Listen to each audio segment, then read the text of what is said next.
Shalom sahabat aku dan dia. Puji nama Tuhan, saya Anis Priambodo dapat menjumpai Anda kembali kurang lebih 15 menit ke depan. Dan kita akan belajar hari ini tentang kehadiran Allah untuk memimpin umat-Nya. Kiranya Tuhan Yesus memberkati Anda pada hari ini dan selamat mendengarkan.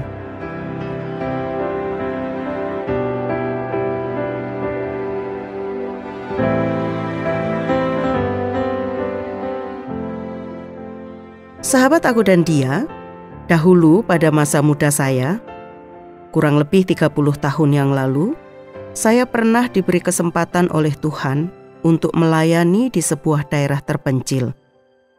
Daerah itu ada di tengah-tengah hutan. Tidak ada kendaraan lain yang dapat dipakai mencapai daerah itu kecuali sepeda motor. Biasanya saya diantar oleh ayah saya untuk sampai ke daerah tersebut.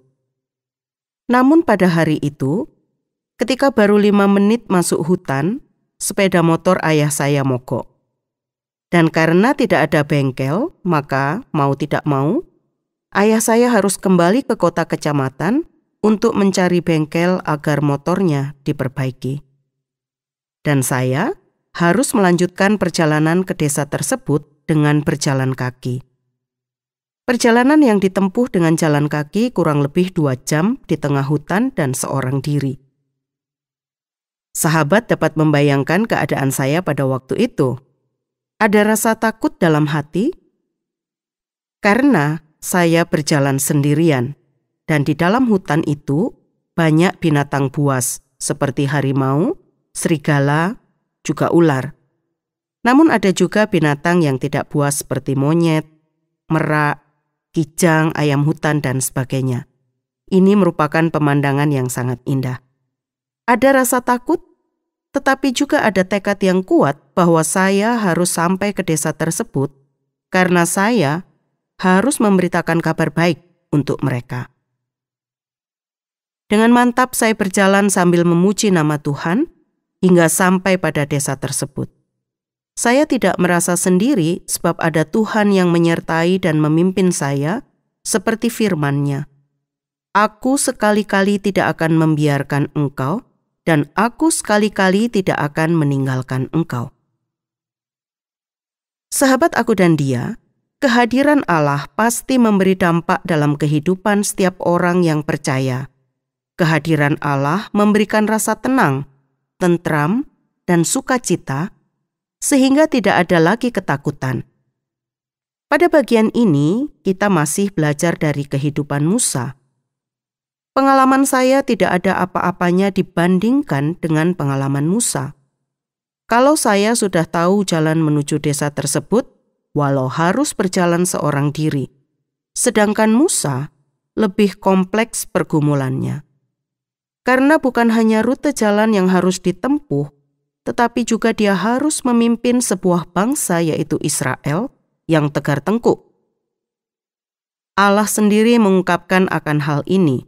Keluaran 32 ayat 9. Lagi firman Tuhan kepada Musa, telah kulihat bangsa ini dan sesungguhnya mereka adalah suatu bangsa yang tegar tengkuk.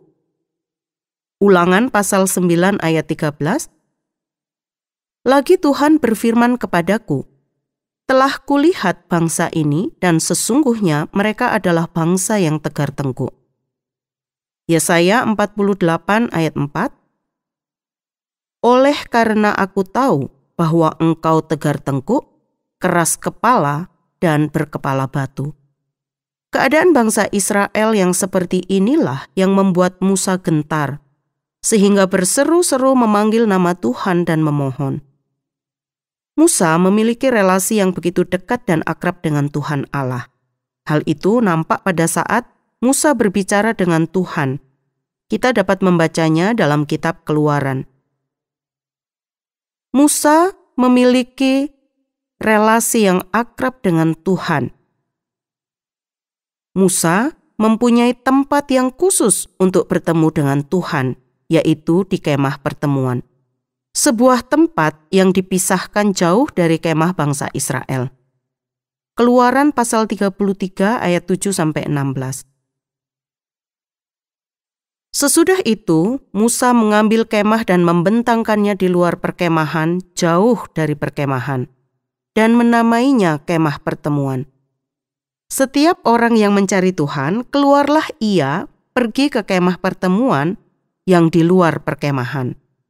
Apabila Musa keluar pergi ke kemah itu, bangunlah seluruh bangsa itu dan berdirilah mereka masing-masing di pintu kemahnya.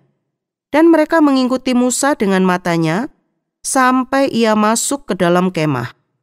Apabila Musa masuk di dalam kemah itu, turunlah tiang awan dan berhenti di pintu kemah, dan berbicaralah Tuhan dengan Musa di sana. Setelah seluruh bangsa itu melihat bahwa tiang awan berhenti di pintu kemah, maka mereka bangun dan sujud menyembah, masing-masing di pintu kemahnya. Dan Tuhan berbicara kepada Musa dengan berhadapan muka seperti seorang berbicara kepada temannya. Kemudian kembalilah ia ke perkemahan. Tetapi abdinya, Yosua bin Nun, seorang yang masih muda, tidaklah meninggalkan kemah itu. Lalu berkatalah Musa kepada Tuhan, "Memang engkau berfirman kepadaku, suruhlah bangsa ini berangkat. Tetapi engkau tidak memberitahukan kepadaku siapa yang akan kau utus bersama-sama dengan aku. Namun demikian engkau berfirman, aku mengenal namamu dan juga engkau mendapat kasih karunia di hadapanku. Maka sekarang, jika aku kiranya mendapat kasih karunia di hadapanmu, beritahukanlah kiranya jalanmu kepadaku, sehingga aku mengenal engkau, supaya aku tetap mendapat kasih karunia di hadapanmu. Ingatlah bahwa bangsa ini umatmu." Lalu ia berfirman, "Aku sendiri hendak membimbing engkau dan memberikan ketentraman kepadamu."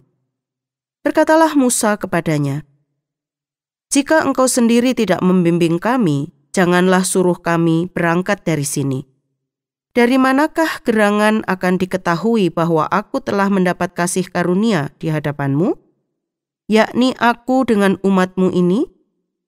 Bukankah karena engkau berjalan bersama-sama dengan kami, sehingga kami, aku dengan umatmu ini, dibedakan dari segala bangsa yang ada di muka bumi ini?" Sahabat aku dan dia, Musa memohon kepada Allah agar Allah yang membimbing mereka dengan berjalan bersama-sama, sehingga mereka dapat dibedakan dari segala bangsa yang ada di muka bumi ini. Pelajaran yang dapat kita ambil dari kisah ini adalah kehadiran Allah untuk memimpin umat-Nya dengan berjalan bersama menjadikan kita suatu umat yang dapat dibedakan dari umat yang lain. Maka tulisan Petrus sangat tepat. 1 Petrus 2 ayat 9-10. "Tetapi kamulah bangsa yang terpilih, imamat yang rajani, bangsa yang kudus, umat kepunyaan Allah sendiri, supaya kamu memberitakan perbuatan-perbuatan yang besar dari Dia yang telah memanggil kamu keluar dari kegelapan kepada terang-Nya yang ajaib. Kamu yang dahulu bukan umat Allah, tetapi yang sekarang telah menjadi umat-Nya, yang dahulu tidak dikasihani, tetapi yang sekarang telah beroleh belas kasihan." Musa sebagai abdi Allah sangat mengenal Allah, dan ia juga mengenal bangsa Israel. Maka dalam permohonannya kepada Tuhan, Musa juga memohon pengampunan atas nama Israel. Keluaran 34 ayat 9. "Jika aku telah mendapat kasih karunia di hadapanmu ya Tuhan, berjalanlah kiranya Tuhan di tengah-tengah kami, sekalipun bangsa ini suatu bangsa yang tegar tengkuk, tetapi ampunilah kesalahan dan dosa kami. Ambillah kami menjadi milik-Mu." Kerendahan hati Musa sangat jelas pada bagian ini.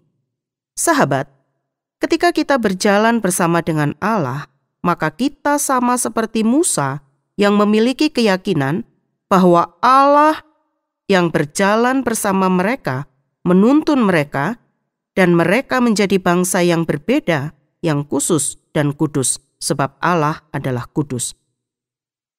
Menjadi bangsa yang berbeda artinya tidak lagi tinggal dalam perbuatan dosa, menjaga kekudusan hidup sebagai konsekuensi kehadiran Allah.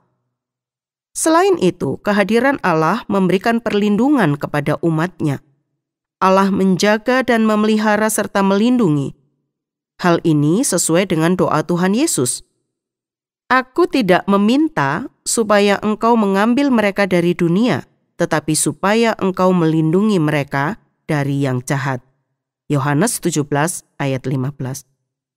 Tuhan Yesus tidak meminta agar umat-Nya diambil dari dunia ini, tetapi Ia meminta kepada Bapa agar umat-Nya dilindungi dari yang jahat. Paulus dalam doanya juga berkata, "Semoga Allah damai sejahtera menguduskan kamu seluruhnya, dan semoga roh, jiwa, dan tubuhmu terpelihara sempurna dengan tak bercacat pada kedatangan Yesus Kristus Tuhan kita." Sahabat aku dan dia, setiap orang percaya harus menyadari bahwa kehadiran Allah dalam hidup kita memimpin kita kepada pengabdian kepada Allah yang sepenuhnya, sehingga kita hanya berserah kepada Allah. Agar hidup kita berguna dan menjadi senjata-senjata kebenaran. Dan janganlah kamu menyerahkan anggota-anggota tubuhmu kepada dosa untuk dipakai sebagai senjata kelaliman, tetapi serahkanlah dirimu kepada Allah sebagai orang-orang yang dahulu mati, tetapi yang sekarang hidup, dan serahkanlah anggota-anggota tubuhmu kepada Allah untuk menjadi senjata-senjata kebenaran. Roma 6 ayat 13. Kehadiran Allah memimpin kita untuk mempersembahkan hidup kita sebagai persembahan yang kudus, memberi hidup kita agar berkenan kepada Allah. Roma 12 ayat 1. Karena itu saudara-saudara, demi kemurahan Allah aku menasihatkan kamu, supaya kamu mempersembahkan tubuhmu sebagai persembahan yang hidup, yang kudus dan yang berkenan kepada Allah. Itu adalah ibadahmu yang sejati.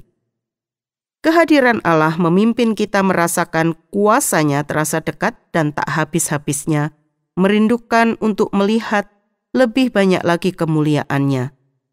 Daud mengungkapkan kerinduannya yang besar itu ketika ia berseru, "Satu hal telah kuminta kepada Tuhan, itulah yang kuingini.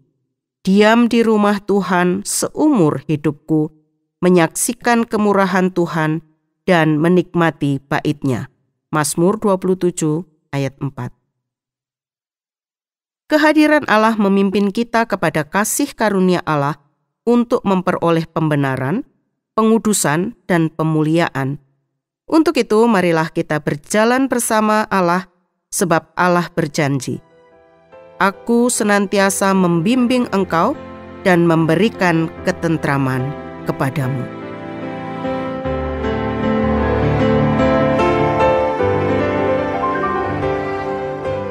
Sahabat aku dan dia, usai sudah perjumpaan kita kali ini.